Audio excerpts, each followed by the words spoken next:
Women of Power podcast is a platform for passionate and influential women who are catalysts for change, pioneers in their fields, the change makers, the trailblazers, performers and influencers, driven entrepreneurs and professionals. They play a vital role in driving economic growth and bridging the talent shortages across organizations of various scales. Building cause-based businesses to create positive impact in their communities and towards sustainable goals for the people, planet, and prosperity. In every industry, women are shattering barriers and strive to create a space where they can exhibit their achievements and motivate other women to unleash their limitless potential. We encourage collaboration, networking, and knowledge sharing among women. Let's inspire and learn from one another while sharing our valuable experiences. Thank you for joining us and listening to this episode. Hello, and welcome to another episode of Women of Power. Women of Power is a podcast, a platform for passionate and influential women who are catalysts of change, pioneers in their field, the change makers, the trailblazer, performers, and the influencers, the driven entrepreneurs and change makers. They play a vital role in driving economic growth and bridging the talent shortages across the organizations in various scales, building cause-based businesses to create positive impact in their communities towards sustainable goals and for the people, planet, and prosperity. Women of Power is a dynamic platform that recognizes incredible potential of women as a driving force and behind global economic growth. It is a platform that celebrates and empowers women of passion and power. Today, I have a great honor to have an iconic guest on my show. You may have heard so many things, you follow some principles, and maybe you know a lot or not as much about behind the scenes of the struggles of not only this iconic family, but their family members, their coming generations. Let's hear directly from my special guest today. And ladies and gentlemen, I present to you Mrs. Ela Gandhi, Mahatma Gandhi's granddaughter. I would like to just share a little bit about your background, and we'll have you come on the screen and talk about yourself. You were born and grew up in Phoenix Settlement in Inanda, in South Africa, and you participated growing up in many rallies and petty apartheid laws, Group Areas Act with your family, and so on. As you participated in student politics with prominent leaders of the struggle.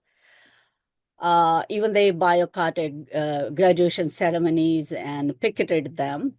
You also participated and engaged in political discussion and helped with political work towards call for release of political prisoners and boycott of the segregated supports.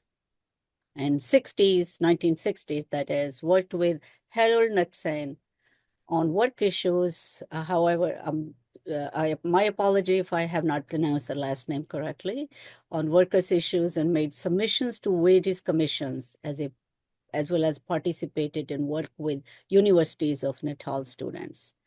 You were elected president of the revived NIC in 1972. You were banned and house arrested from 1973 to 81. That's almost 8 years. Continue to be a member of NIC. So there's so much to discuss, so much to learn from you as a iconic name and the figure and what you have been and your family had gone. Would like you to share, introduce yourself a little bit for our audience. I know there's so much to learn, but I tried. I want to spend more time in conversation. The struggles behind the scenes that many people do not know, and how, as women, we need to not only hold our families together, but overcome. So the floor is yours. Thank you so much, Ritu. Thank you to your audience for giving me this opportunity to share some of my experiences with you. Firstly, our life, my family's life has been very intertwined with the struggle for liberation in South Africa. So as a result, not just of that, but also of the background that I come from, the Gandhi family, we haven't been engaged in economic, development so much as the liberation part of it.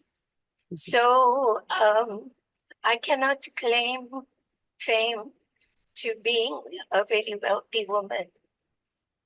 In fact, we embrace simplicity and poverty.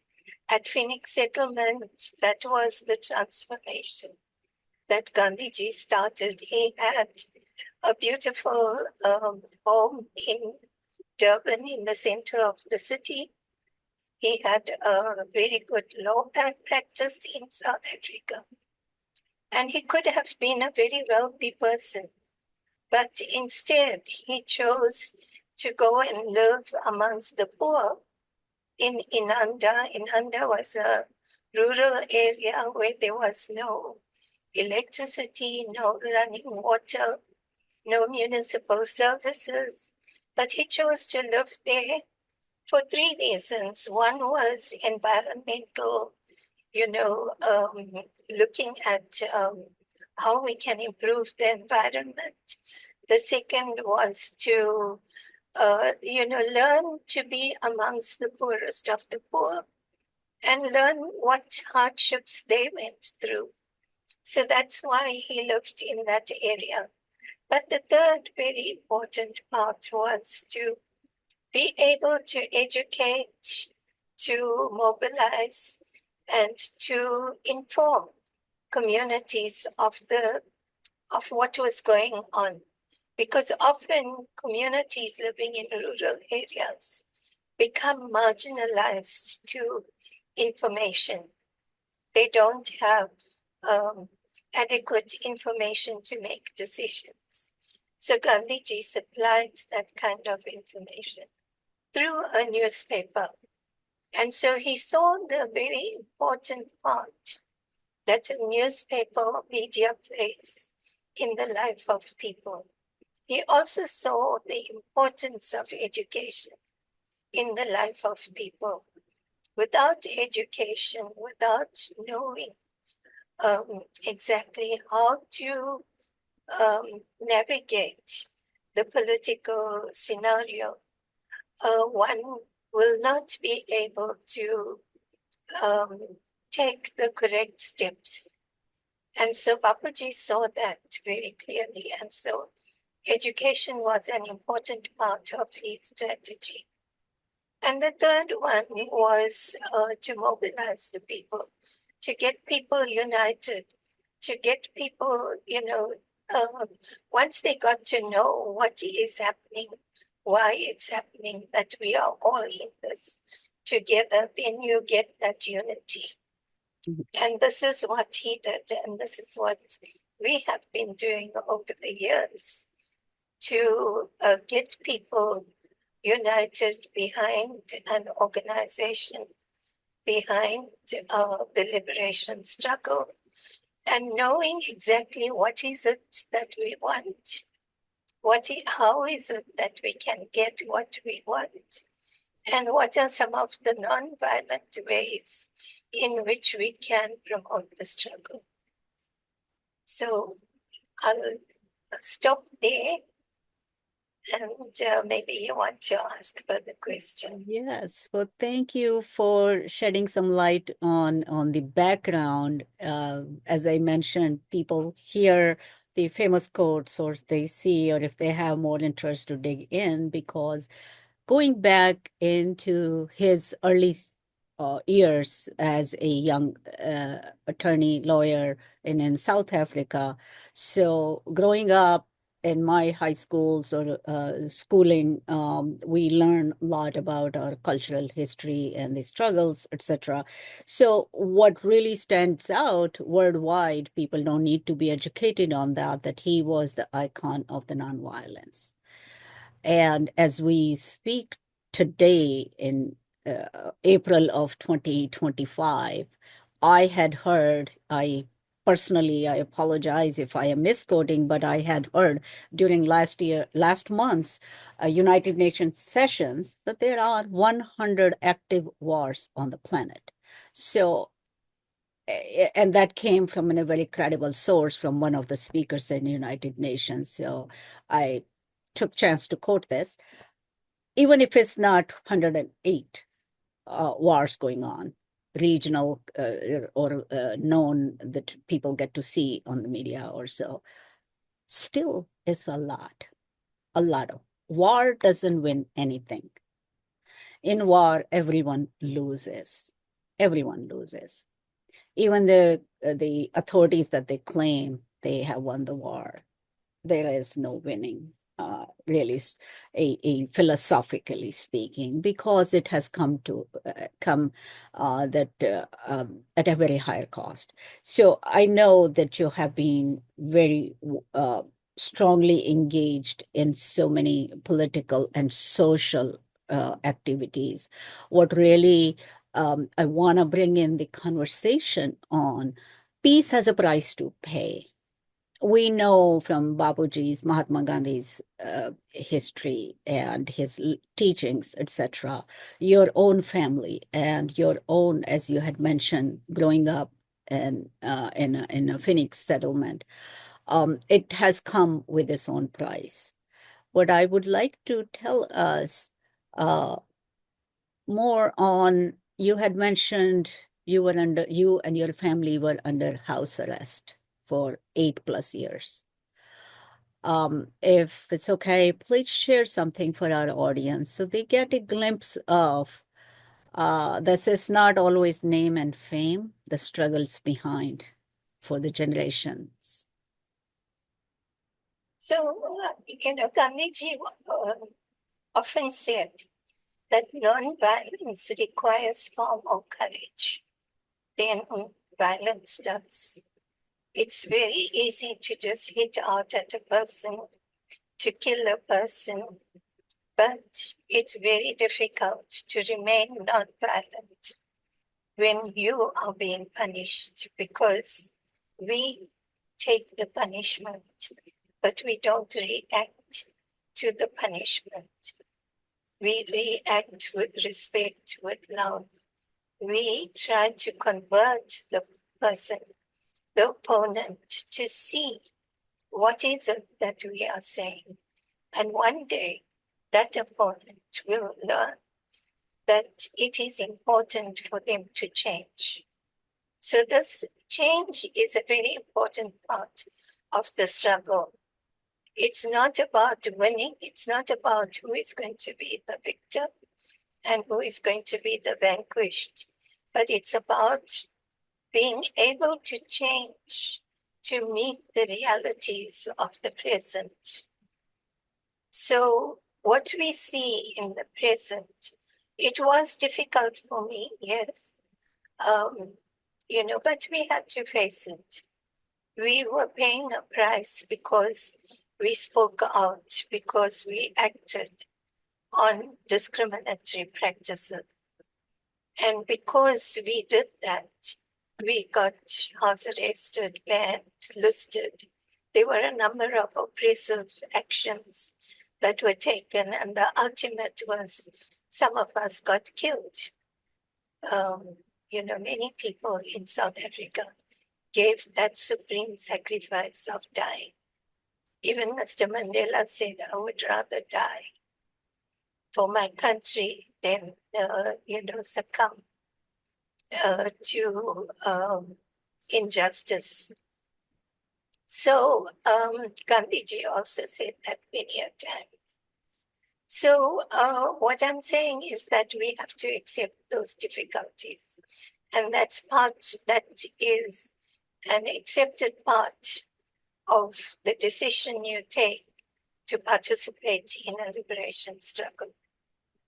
But I think the important issue is about looking at what is it that we confront. What is it today? Climate change, the 108 wars that you see, the fact that there are more countries today that have nuclear weapons than there were in 1940.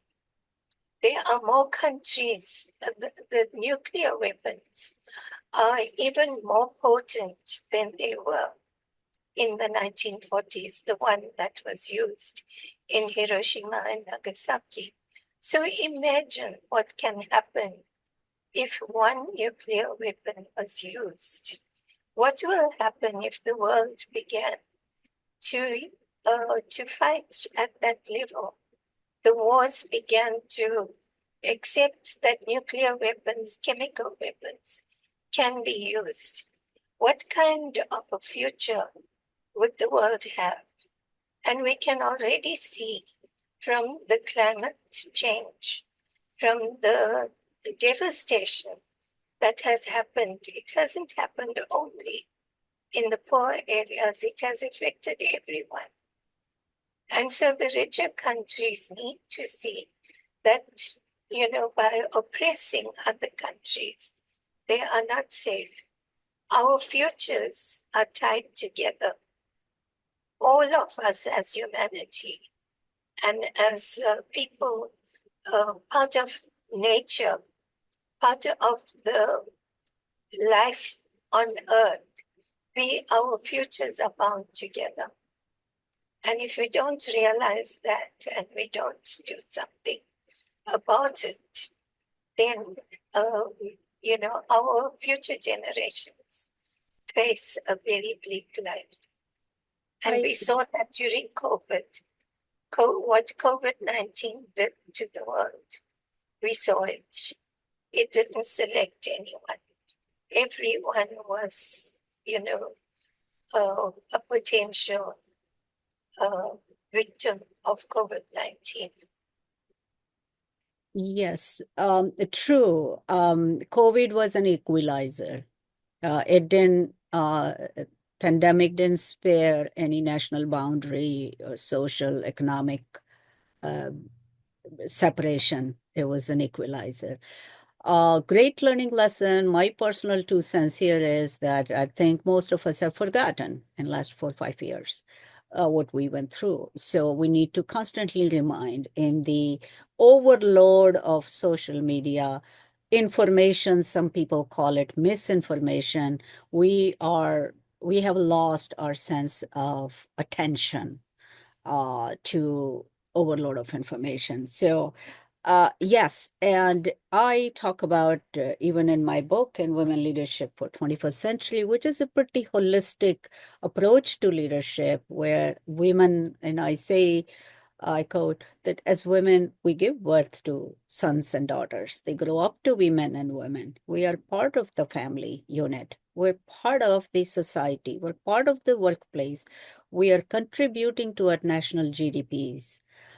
So the gender wars, I hate to use the word gender wars, but that's how this is defined very often. And our role becomes very important. Each and every one is a contributor in today's economy.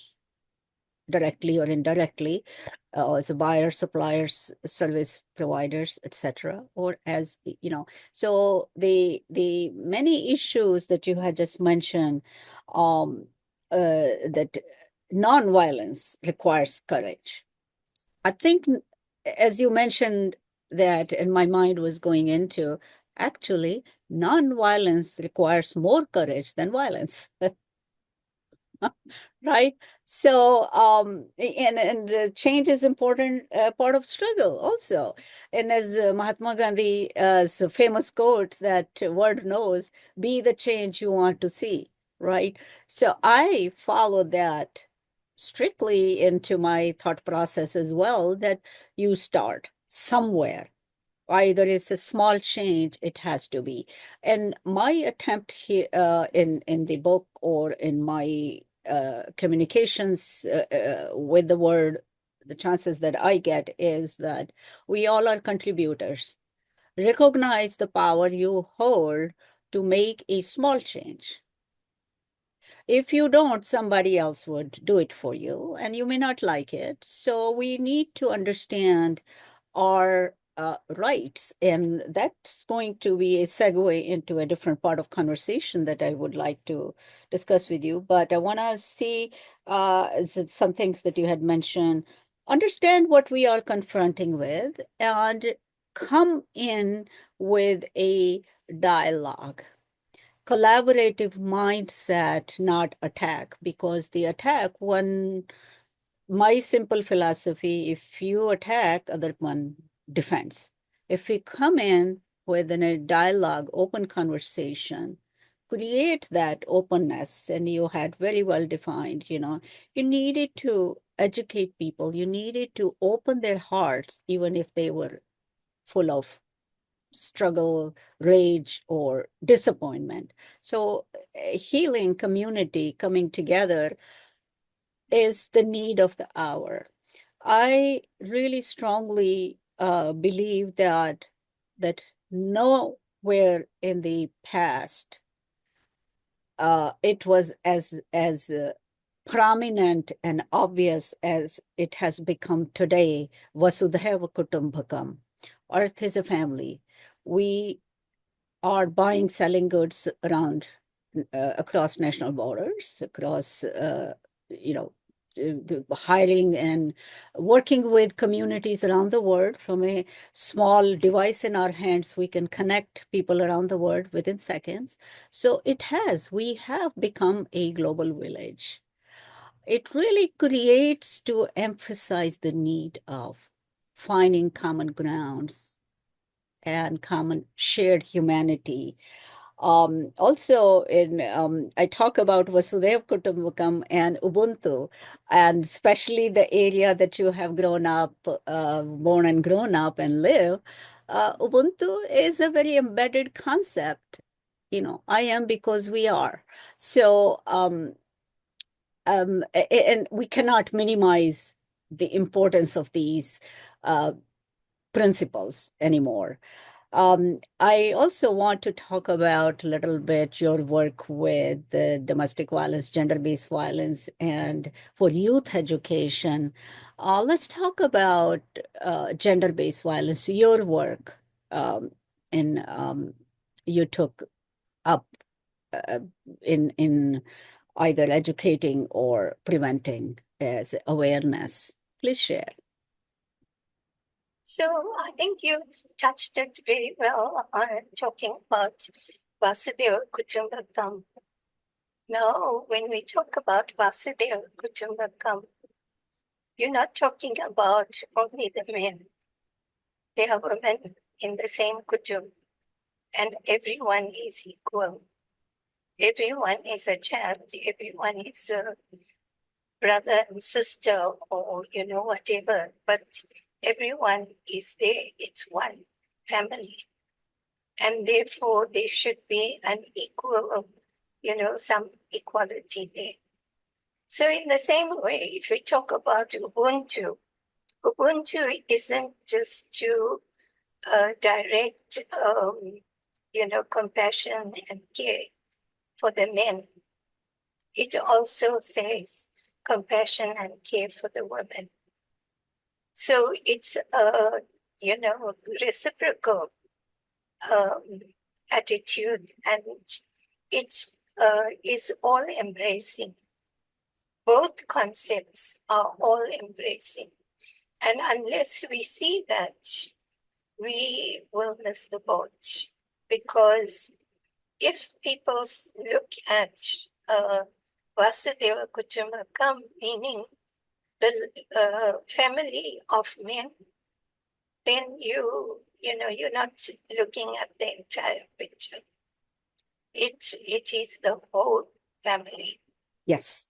And Ubuntu must be extended to the whole family, not to just one section of the family. So that's the bottom line, that we feel unless we achieve that, we will continue to have patriarchy. We will continue to have women abuse. We will continue to have inequality, gender inequality. And for as long as that inequality exists, you are not going to have peace on earth. There's always going to be conflict on that level. So recognizing that, we started, and also recognizing the reality. The reality is that women are considered to be inferior. I went to a few marriages, and you hear what the priest says. And when he, talks to the couple, not all of them, but many of them, because people are changing. But there are a significant number of priests of all religions who would tell the couple that you can't have two bosses in the house. The man is the boss, the woman must listen to the husband in order to have peace in the home. And this is said at the marriage. It's said by a person that we respect. And so that situation continues, that you have to listen. Even if there are things that the woman knows better, and there are occasions when a woman has better perception than a man, but she can't say it because she has to obey. And that is unfair. It's not, the correct way to go. There are also priests who say that now you are equal partners and you have to care for each other. So there are those, but there are also the others. And in our society, we do find that there are many women who suffer a great deal because of that oppression. Mental suffering, psychological suffering, economic suffering, and then physical suffering as well. So gender abuse is not just physical abuse. It comprises of all those different types of abuses, because it makes the wife's or the woman's life a miserable existence. You may not be assaulted, but you are psychologically abused. You are economically abused. You are made to be dependent. And those are the things that, need to be corrected.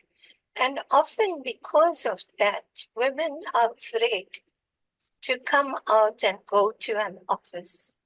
So that's why we started a 24-hour hotline, where when a woman has an opportunity, she can get out and speak to somebody who is going to listen to her story and at least support it. It helps the person to begin to think out of the box, by talking to someone.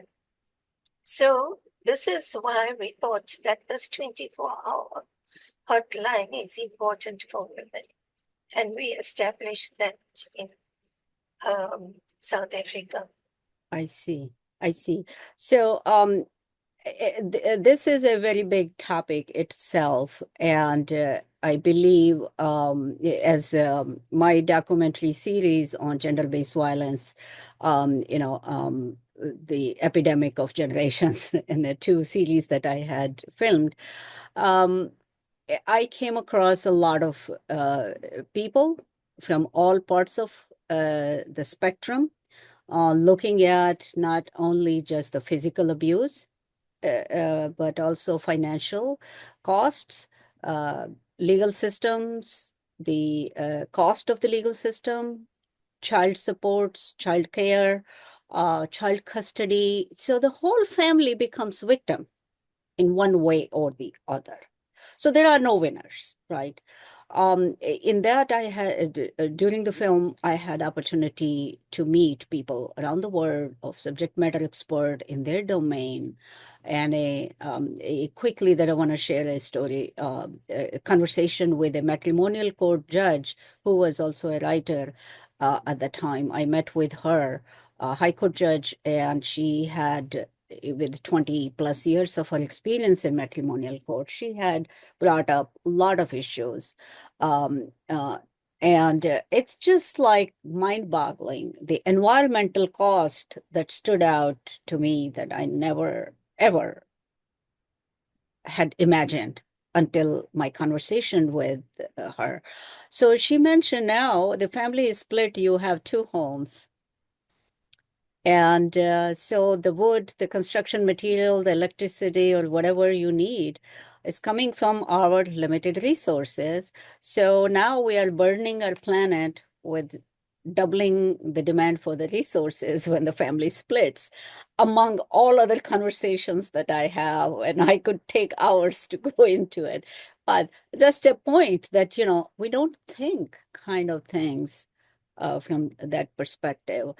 And it discourages the younger generation to be committed because they have seen their parents into a conflict. And there is so much need to bring harmony where it just ties in. We talk about peace, inner peace, peace in the families, Vasudev Kutumbakam or Ubuntu, or all of these wonderful concepts that our cultures have given us to spread that message, especially where we are in this third decade of the 21st century, where so much um, influence on a younger generation. And I think most people agree the influence, majority of it is not positive, right? So I find that the women of our generation, also men of our generation, need to step up to guide, to pass the baton, to mentor younger generation, either is domestic violence or gender-based violence, or whoever is the perpetrator or whoever is the victim, any small act that can be offered for healing process and strengthening them. It's really important. I also want to bring attention to growing up in New Delhi and going to college in New Delhi. I was taking some special courses, and I used to pass through, my bus route was where there was at the intersection, traffic intersection, a huge statue of Mahatma Gandhi on the Dandi Yatra. So I want to just share a little bit for my audience, especially on the Western audience. Mahatma Gandhi led a protest with a group of people to make the salt from the foam of the sea because there was a very high tax on the salt. Please help me understand if I get that correct. Yes, what happened is that salt was prohibited, manufacture of salt in India. And so you had to import salt from Britain. And there was a tax that was, imposed on the salt. So Gandhiji felt that salt is a common food. Everybody requires salt. And so the first thing was that to educate the people that this salt that you are eating, part of the payment is because of the tax on the salt. That's why your salt is so expensive. But you can make the salt yourself in India. You have the salt pans, you can go there. And this is how you can make it. And nobody can stop you from making your own salt. So this is what the Gandhi Kuch was all about.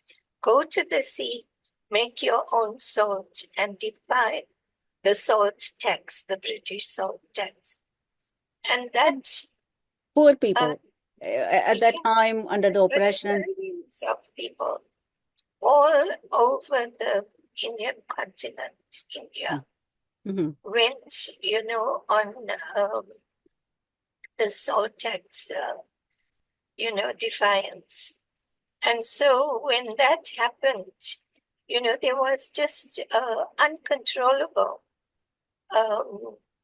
defiance in the continent and as in the country. And that shook the British Empire.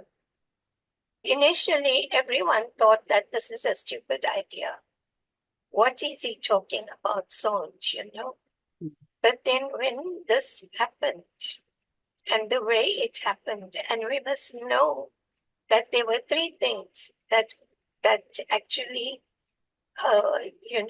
assisted the campaign: education, mobilization, and information. If that wasn't given to the people wouldn't be so ready to go out and defy the salt tax. And so those were the important things. And it was the biggest defiance that the world has ever seen. Everyone talks about it even to today. There hasn't been any other defiance as big as the Salt March. Yes. So I just wanted to share with my Western audience and just talk about, how powerful a small act to stand up, to bring that courage in a very non-violent way. Violence is easy, and non-violence takes courage and what it can do.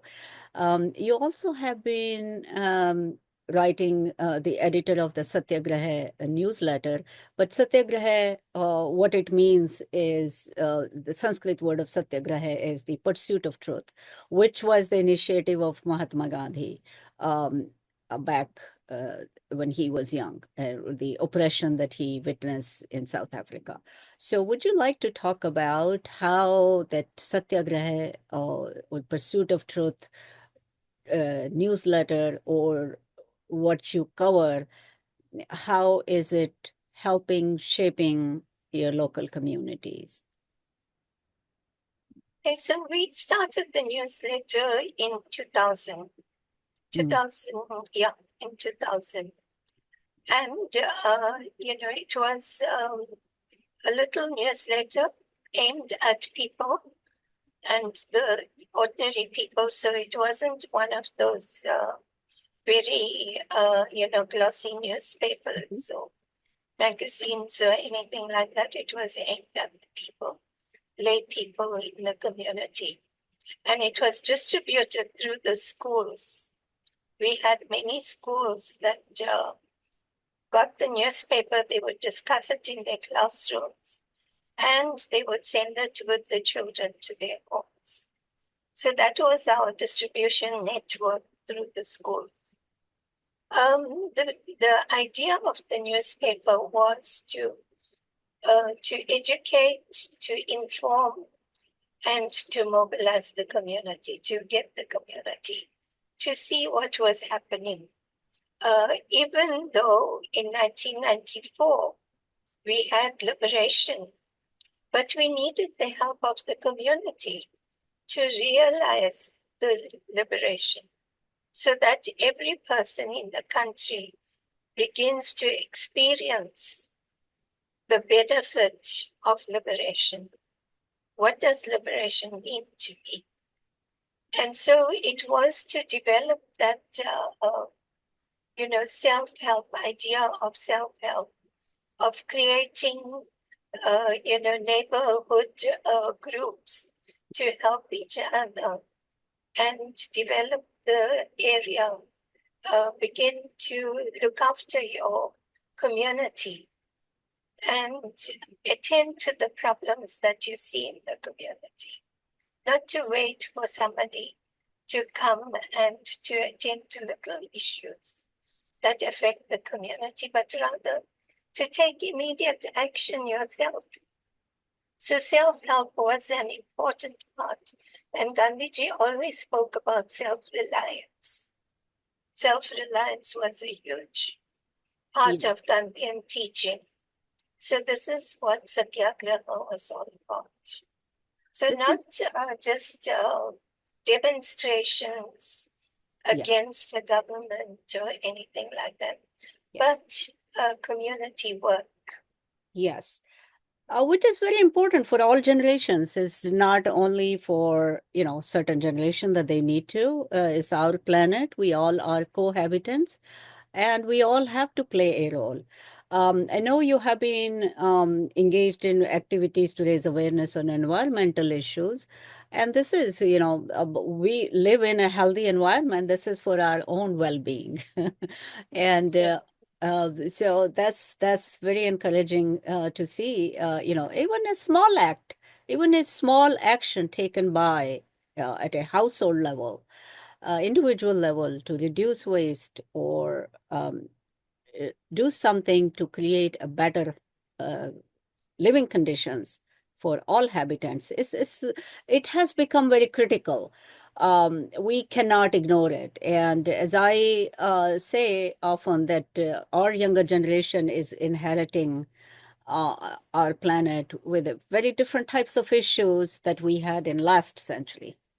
So they are inheriting very different issues in this century. So it's our responsibility to do our part and mentor them, strengthen them, give them, bring everyone to the dialogue and or share our knowledge and wisdom, concept of those Ubuntu and Vasudhaiva Kutumbakam.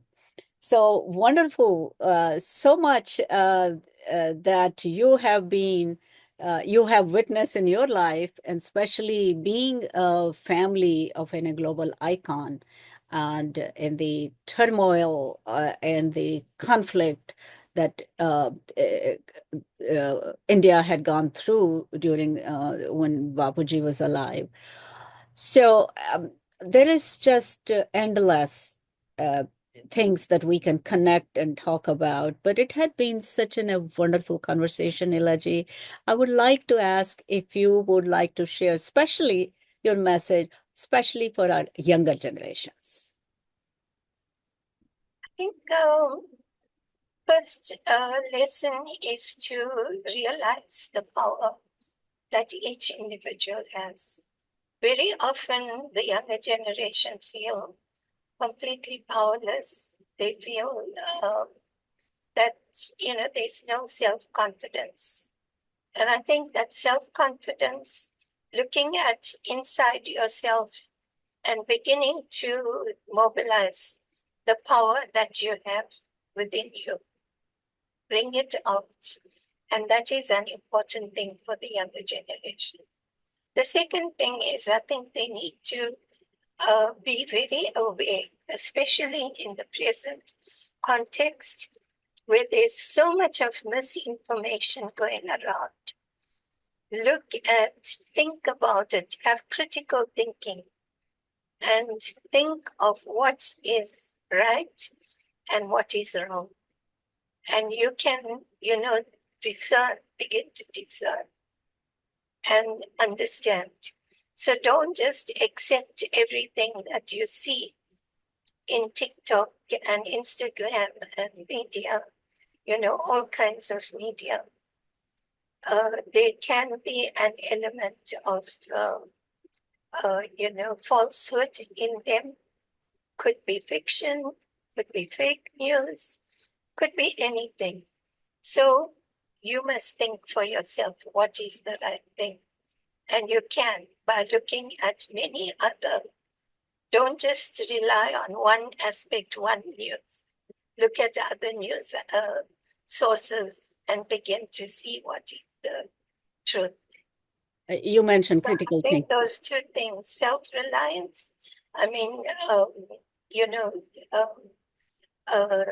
the strength within you and self-confidence. And second is to critically look at news. And they are very important skills for our current times, self-reliance, and critical thinking. And we should allow an open space for them to come and discuss with someone if they have questions. So that collaboration of the cross-gender generational connections have to be fostered more so they can go without being criticized. Oh, young generation is this and that, and the older people don't know anything about technology and stuff. So I think we all learn from each other, regardless of we have wealth of knowledge, and that goes waste if it's not passed down, right? So a Chinese phrase is, when you teach your son, you're teaching your son's son. So those are the concepts in teaching that ancient civil societies had given us. It's just now we need to utilize it more. Yes, a lot of misinformation. The critical thinking is a key skill for current times. Um, so we need to, I like to say, we need to come together. All generation, we need to come together. We need to help each other. We learn from younger generation. They're brilliant young people. There's a less of a gender divide in a younger generation. So we have to learn from them, and we have to help uh, to empower them what they are inheriting from their past generations. So there's so much to do. And I thank you so much for being part of today's conversation. And it was such a delightful um, uh, experience to have you on my show. And I look forward to communicating with you, and hopefully we learn and gain wisdom from people like you who had witness in their lives and have so much wisdom to share. Thank you so much. Yes. It's also a learning experience for me. My pleasure. And for my audience, I cannot explain in my humble words that how much I am pleased to have Ela ji, today, Mahatma Gandhi's granddaughter. Such an honor for me to have her and share her wisdom with us. And hopefully you will take away the wisdom nuggets yourself. And please share this video with anyone across your generations, anyone that you can, and we appreciate that. And I am host Ritu Chopra. Until next time, this was Women of Power podcast. Thank you. Thank you for listening to this episode. We hope that information our guest has shared is helpful and you are taking away valuable tips and knowledge. We are committed to supporting women and building cause-driven businesses that create positive impact in their communities. Join us in the movement for change. Take action now and be part of Let's Come Together movement.